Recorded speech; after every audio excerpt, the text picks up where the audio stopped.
আমাদের নবনির্বাচিত মন্ত্রী পরিষদের মধ্যে অত্যন্ত গুরুত্বপূর্ণ এই যোগাযোগ ব্যবস্থাপনার মধ্যে যারা দায়িত্ব পালন করতেছেন, আমরা তিনজন, একজন পূর্ণাঙ্গ মন্ত্রী, একজন দুইজন প্রতিমন্ত্রীর সঙ্গে আমাদের বৈঠকটা সঙ্গত কারণে গুরুত্বপূর্ণ। আর আমার জন্য একটু গুরুত্বপূর্ণ এই জন্য, দীর্ঘ 17 বৎসর আন্দোলনের ফসল বর্তমান সরকার, এবং এই সরকারকে টিকিয়ে রাখার জন্য পরিবহনটাকে নিয়ন্ত্রণে রেখে সরকারকে সহযোগিতা করিত করি। আমার সামনে যে তিনজন মন্ত্রীর মধ্যে বসে আছেন, আমরা একত্রই এই সংগঠন দল করতে গিয়ে এই 17 বৎসরে কেউ জেলে কেউ রাজপথে আমরা একত্রে কাটিয়েছি। পরিবহন এটা একটা ভালো সংগঠন, বাট দুর্নামের শেষ নেই। এক চেয়ারম্যান সাহেব গ্রাম দিয়ে হাইটা দিতেছে, এক মহিলার দিকে এসে আসলে তোমার মেয়ে নাকি কোরআন শরীফ পড়ে। মহিলা বলতে হয় চেয়ারম্যান সাহেব, গরিব মানুষের কত দুর্নাম ভাই করবেন। আমাদের অবস্থান হয়েছে একটি, পরিবহন আমরা যত শক্তভাবে পালন করি না কেন, এক শ্রেণীর লোক মনে করে যে মনে হয় চাঁদাবাজদের একটা আখড়া, এটা মনে করে।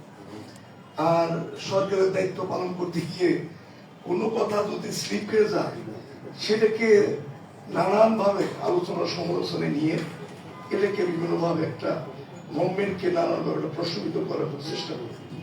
অতএব আমরা এই বিষয়টা সতর্ক। আপনার এবং আপনার দুই সহকর্মীর অবগতির জন্য দু একটি বিষয় জানানোর প্রয়োজন। আমার বাম পাশে বসা সড়ক পরিবহন ফেডারেশনের ভারপ্রাপ্ত সভাপতি, ওনার সভাপতি ছিলেন শাহজাহান খান, এক্স মিনিস্টার ছিলেন।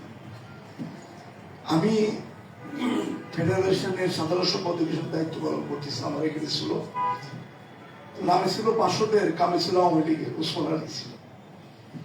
5 তারিখের পূর্ব পর্যন্ত এই ফেডারেশনটা আমাদের গঠনতন্ত্রেই আছে, টোটালি একটি অরাজনৈতিক প্রতিষ্ঠান। আমাদের স্লোগান হলো যার যার দল তার তার, পরিবহন মালিক শ্রমিক এক কাতার। এখানে বিভিন্ন রাজনৈতিক দলের নেতারা বা কর্মী সমর্থক তারা ব্যবসা করতে পারে, পরিবহনে চাকরি করতে পারে, কিন্তু ট্রেড ইউনিয়ন করতে এসে কোন রাজনৈতিক দলের ব্যানারে এটাকে সংগঠনে ব্যবহার করা যাবে। কিন্তু আমরা 17 বছরে আমাদের মালিক এবং শ্রমিকের প্রধান সমন্বয়কারী অ্যাডভোকেট শান্তনুর শিমুল বিশ্বাস, এই একজন সৎ মানুষ, যার বিরুদ্ধে দীর্ঘ 40 বছরের পরিবহনের সঙ্গে সম্পৃক্ত, আমি 35 বছর ধরে সম্পৃক্ত, তার বিরুদ্ধে কখনো 10 টাকা এই পরিবহন থেকে গ্রহণ করছে, এটা আমরা কেউ বলতে পারবো, কোনোভাবে বলতে পারবো।